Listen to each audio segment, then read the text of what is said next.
बेहतर कैसे बनाएं। हमें बचपन से एक ही रास्ता सिखाया गया है, खूब पढ़ो, अच्छी नौकरी पकड़ो और एक घर खरीद लो, बस जिंदगी सेट है। लेकिन अगर मैं कहूँ कि शायद यही रास्ता हमें एक जाल में फंसा रहा है, क्या होगा अगर आपका वो घर, जिसे आप अपनी जिंदगी की सबसे बड़ी जमा पूंजी, सबसे बड़ा एसेट मानते हैं, वो असल में एसेट है ही नहीं? ये सवाल सुनने में जितना चौंकाने वाला है उतना ही जरूरी भी है। और इसी सोच को रॉबर्ट कियोसाकी अपनी किताब रिच डैड पुअर डैड में जड़ से हिला देते हैं। ये किताब सिर्फ पैसे के बारे में नहीं है, ये उस नक्शे को बदलने के बारे में है जो हमें अमीर बनने के लिए दिया गया है। आज हम उस जाल को समझेंगे जिसमें ज्यादातर लोग फंसे हैं और शायद उससे निकलने का एक नया नक्शा ढूंढने की कोशिश करेंगे। तो ये कहानी शुरू होती है रॉबर्ट कियोसाकी के बचपन से, जहां उनकी जिंदगी में एक नहीं, दो पिता थे, एक अमीर और एक गरीब। और मजे की बात यह है कि उनके पुअर डैड, मतलब उनके असली पिता, बहुत पढ़े लिखे थे, पीएचडी थे, हवाई राज्य में शिक्षा विभाग के हेड थे, एक ऊंचे सरकारी पद पर। समाज की नजर में तो वो बहुत सफल थे। बिल्कुल सफल, लेकिन फिर भी सारी जिंदगी पैसों के लिए संघर्ष करते रहे। वो हमेशा कहते थे, मैं ये नहीं खरीद सकता, या पैसे के मामले में रिस्क मत लो। जब उनका देहांत हुआ तो वो अपने पीछे कुछ बिल और कर्ज छोड़ गए थे। दूसरी तरफ थे रिच डैड, जो रॉबर्ट के सबसे अच्छे दोस्त माइक के पिता थे। वो 8वीं पास भी नहीं थे, लेकिन उन्होंने अपना कारोबार खड़ा किया और हवाई के सबसे अमीर लोगों में से एक बने। और दोनों की पैसे को लेकर सोच में जमीन आसमान का फर्क था। ये सुनकर मुझे अपने घर की बातें याद आ रही हैं।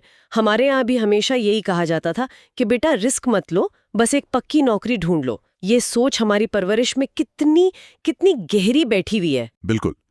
और कियोसाकी इसी गहरी सोच पर सवाल उठाते हैं। उनके पुअर डैड का मानना था कि पैसे का मोह हर बुराई की जड़ है।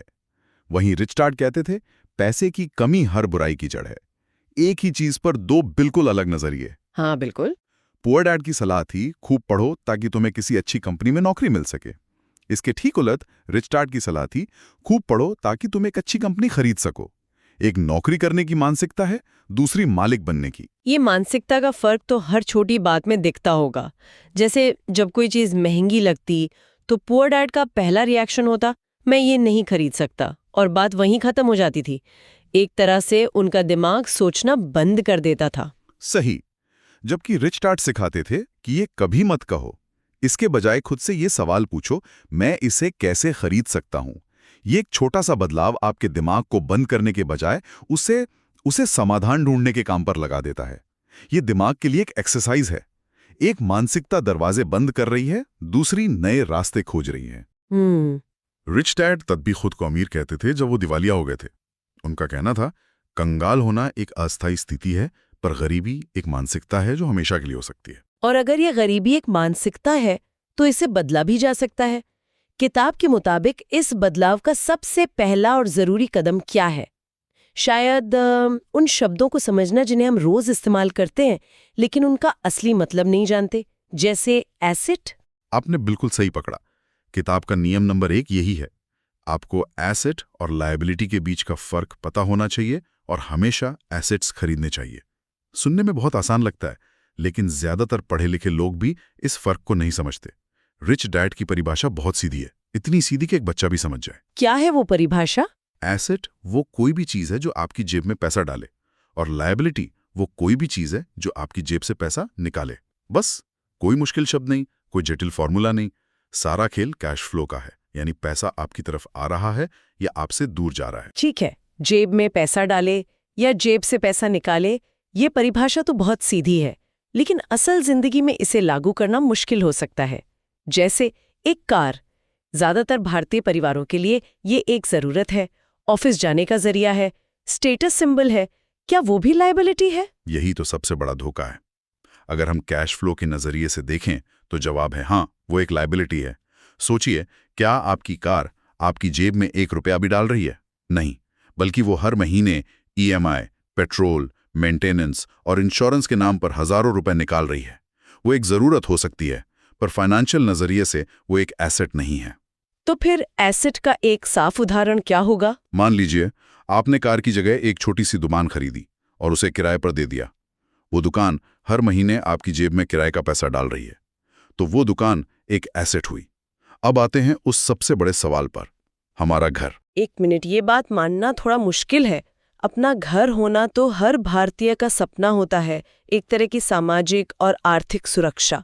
इसे आप लायबिलिटी कैसे कह सकते हैं? इसके पीछे तो एक पूरी जिंदगी की बचत लगी होती है। मैं आपकी बात समझता हूं, और ये किताब का सबसे विवादित हिस्सा है।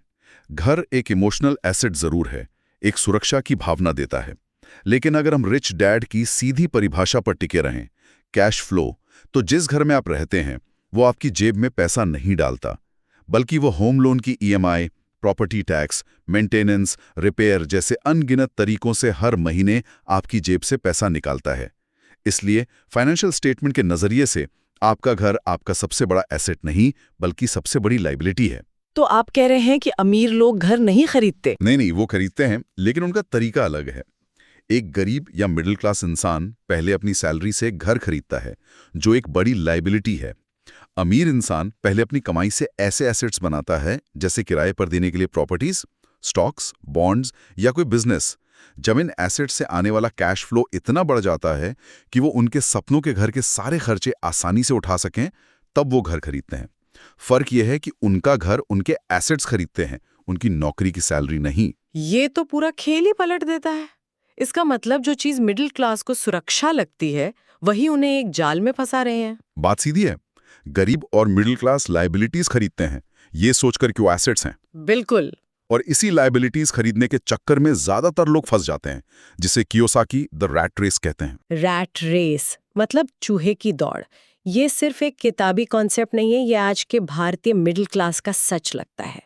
वो सुरक्षित नौकरी का सपना, जिसके लिए सालों तैयारी की, और फिर होम लोन और कार लोन की ईएमआई का वो जाल जो सैलरी आते ही उसे निगल जाता है। कियोसाकी इसी को पिंजरा कहते हैं, जहां सैलरी बढ़ती है पर पिंजरे का साइज भी बड़ा हो जाता है। और इस पिंजरे को, इस रैट रेस को दो बहुत शक्तिशाली भावनाएं चलाती हैं, डर यानी फियर और लालच यानी ग्रीड या डिजायर। इसे थोड़ा और समझाएंगे? पहला है डर, बिल न चुका पाने का डर, नौकरी खोने का डर, लोग क्या कहेंगे का डर। यही डर ज्यादातर लोगों को रोज सुबह उठाकर उस काम पर भेजता है जिससे शायद वो पसंद भी नहीं करते हैं। वो सुरक्षित महसूस करने के लिए मेहनत करते हैं, लेकिन असल में वो डर के गुलाम होते हैं। और जब उस मेहनत के बाद सैलरी हाथ में आती है, तब दूसरी भावना जागती है, लालच या इच्छा। सही, एक बेहतर जिंदगी की इच्छा, सोशल मीडिया पर दिखने वाली शानदार छुट्टियों की इच्छा, पड़ोसियों से बड़ी कार खरीदने की इच्छा। इस इच्छा के कारण खर्चे बढ़ते हैं, और जैसे खर्चे बढ़ते हैं उन्हें पूरा करने के लिए और ज्यादा पैसों की जरूरत पड़ती है, जिसके लिए लोग और ज्यादा मेहनत करते हैं, प्रमोशन या सैलरी हाइक का इंतजार करते हैं। और जब सैलरी बढ़ती है तो क्या होता है? दो चीजें होती हैं। एक, सरकार को ज्यादा टैक्स देना पड़ता है, और दो, उनका लाइफस्टाइल और महंगा हो जाता है। बड़ी सैलरी मतलब बड़ी कार की ईएमआई, बड़े घर का लोन, महंगे रेस्टोरेंट के बिल। नतीजा ये होता है कि वो उसी चक्र में और तेजी से दौड़ने लगते हैं, लेकिन उस पिंजरे से कभी बाहर नहीं निकल पाते। ये रैट रेस का कॉन्सेप्ट सुन के तो थोड़ी घबराहट होती है। ऐसा लगता है कि हम एक ऐसे पहिए पर दौड़ रहे हैं जो कहीं नहीं जाता, चाहे हम कितनी भी तेज दौड़ें। अगर ज्यादा कमाना इसका हल नहीं है, तो क्या किताब कोई उम्मीद देती है, कोई रास्ता है इस चक्रव्यूह से बाहर निकलने का? बिल्कुल है, और वो रास्ता ज्यादा सैलरी वाली नौकरी नहीं, बल्कि फाइनेंशियल लिटरेसी है, यानी पैसे की समझ। हमारे स्कूल और कॉलेज हमें प्रोफेशनल स्किल्स सिखाते हैं, डॉक्टर, इंजीनियर, वकील बनना सिखाते हैं, लेकिन वो हमें फाइनेंशियल स्किल्स नहीं सिखाते। हम पैसा कमाना तो सीख जाते हैं, पर उसे मैनेज करना और उससे और पैसा बनाना नहीं सीखते। और यहीं पर किताब का शायद सबसे जरूरी सबक आता है, जो सुनने में बहुत अजीब लग सकता है। अमीर लोग पैसे के लिए काम नहीं करते। ये लाइन दिमाग में बिठा लेनी चाहिए। इसका मतलब ये नहीं कि वो मेहनत नहीं करते, इसका मतलब है कि वो सिर्फ सैलरी के लिए अपनी जिंदगी के 40-50 साल नहीं बेचते। शुरुआत में वो मेहनत करते हैं, लेकिन उनका लक्ष्य सैलरी कमाना नहीं, बल्कि एसेट्स बनाना होता है। वो पैसे को अपने लिए काम पर लगाना सीखते हैं। वो ऐसे सिस्टम बनाते हैं, ऐसे एसेट्स खरीदते हैं जो उनके लिए तब भी पैसा कमाते रहें जब वो सो रहे हों या छुट्टियों पर हों। उनका पैसा उनके लिए 24 घंटे काम करने वाला कर्मचारी बन जाता है। किताब में एक और दिलचस्प आइडिया है, माइंड योर ओन बिजनेस। इसका मतलब ये तो नहीं कि मैं अपनी नौकरी छोड़ दूं। बिल्कुल नहीं, ये एक बहुत बड़ी गलतफहमी है।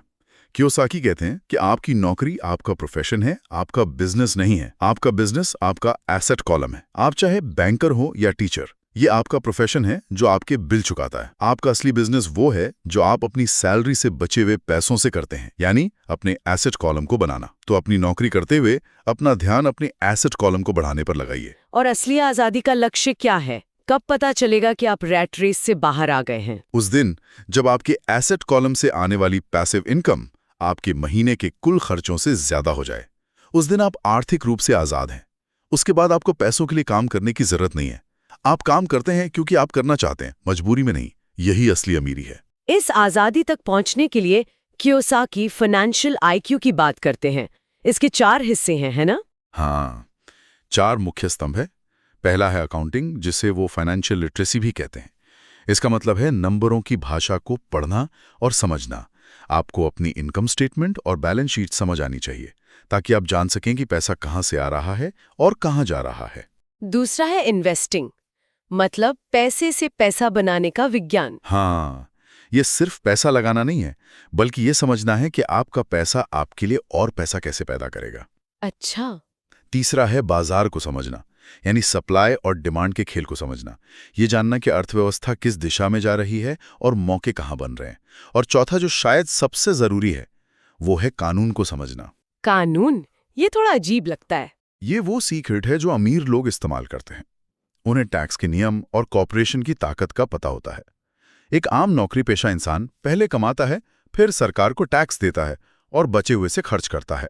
जबकि अमीर लोग अपनी कंपनी के जरिए पहले कमाते हैं, फिर खर्च करते हैं और जो बच जाता है उस पर टैक्स देते हैं। कॉर्पोरेशन उन्हें कानूनी ढाल देता है। ये आज के स्टार्टअप कल्चर और गिग इकोनॉमी में सबसे ज्यादा जरूरी है। अमीर लोग सिर्फ पैसा कमाते नहीं, वो कानूनी तरीकों से उसे बचाते भी हैं, और यहीं पर खेल बदल जाता है। तो कुल मिलाकर संदेश साफ है। हमें अपनी सोच को सिर्फ सैलरी या इनकम स्टेटमेंट से हटाकर अपने एसेट कॉलम, मतलब अपनी बैलेंस शीट को बनाने पर लगाना होगा। हम में से ज्यादातर लोगों को सिर्फ एक ही स्किल सिखाई जाती है, पैसा कैसे कमाएं। लेकिन अमीर बनने के लिए 2 और स्किल्स चाहिए, पैसा कैसे रखें और उस पैसे को अपने लिए काम पर कैसे लगाएं। आपने बिल्कुल सही सार बताया। और अंत में किताब एक बहुत ही शक्तिशाली विचार के साथ हमें छोड़ जाती है।